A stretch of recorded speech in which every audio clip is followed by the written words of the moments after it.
एगो आइसक्रीम वाला भाई के वजह से एगो लड़की वायरल हो गई भाई लोग।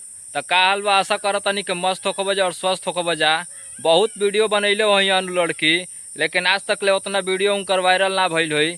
आ ये बार इतना ट्रेंड में चलता उनकर वीडियो, जेने देखा ओने वायरले पर वायरल चलता। आ उनकर वीडियो जब देखबे जा न, काहे आइसक्रीम वाला भाई के वजह से उनकर वीडियो वायरल भइल बा, तो लोग खुद सोचे जा तो मजबूर हो जेबे जा कि यार ओमे का बटे। हालांकि कुछ नहीं खे, बस नजर के फेर बटे। बस भाई के नजर से देखले बड़ी इतना खतरनाक न कि वही के वजह से उनकर वीडियो वायरल हो गई बा।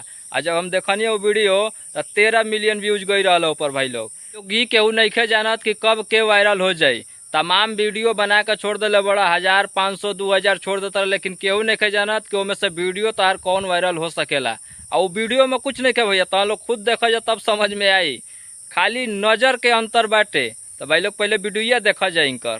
कहाँ पे होगा? यहीं पे होगा, यहीं पे होगा। मरीन ड्राइव पे होगी पार्टी। पार्टी इसलिए पार्टी होगी, वायरल हो गई हूँ। अच्छा वायरल हो गई है। तो समय बता देता है कि लोग भी दूर दूर से देख रहे हैं तो वो भी आ जाएंगे और मुझे सपोर्ट करेंगे। मेरे इनकमिंग आने लगी तो मैं ऑलरेडी सबको पार्टी दे दूंगी। सब यानी जो लोग आएंगे वो फिर के नहीं जाएंगे, नहीं सब लोग खा के जाएंगे। जी बिल्कुल। अच्छा क्या आके आइसक्रीम वाले सुंदर है क्या? ऐसी कोई बात नहीं, उनकी पहले से गर्लफ्रेंड है। उनका हाँ। आपका ये पोल खोल दी। उनकी पहले से गर्लफ्रेंड है। उनकी आइसक्रीम वाली की? हाँ। जिनके साथ आप वीडियो बनाती है? हाँ। अब बताइए गुस्सा होंगे कि नहीं होंगे? क्यों गुस्सा होंगे? क्यों गुस्सा होंगे? क्योंकि उनका दूसरा अगर मन होगा तब। अब उनके मन के ऊपर मैं क्या कर सकती हूँ। सवरिया दढ़िया जन बनाई बड़ी बढ़िया लागेला। इनका गाना है केसारी जी का। खेसारी जी का। अच्छा एगो आप गाइए तो। इनके लिए? हाँ इनके लिए गाइए। हाँ। हिंदी गाना? हाँ हिंदी गाना सुनाइए भाई। तेरी झुकी नजर तेरी हर अदा मुझे कह रहा। तो भाई लोग देखला जना वीडियो कैसन लागल है। तो भाई हम इतने कहम कि एगो रील्स बनैला के चक्कर में कितना आदमी के मेहनत लागेला।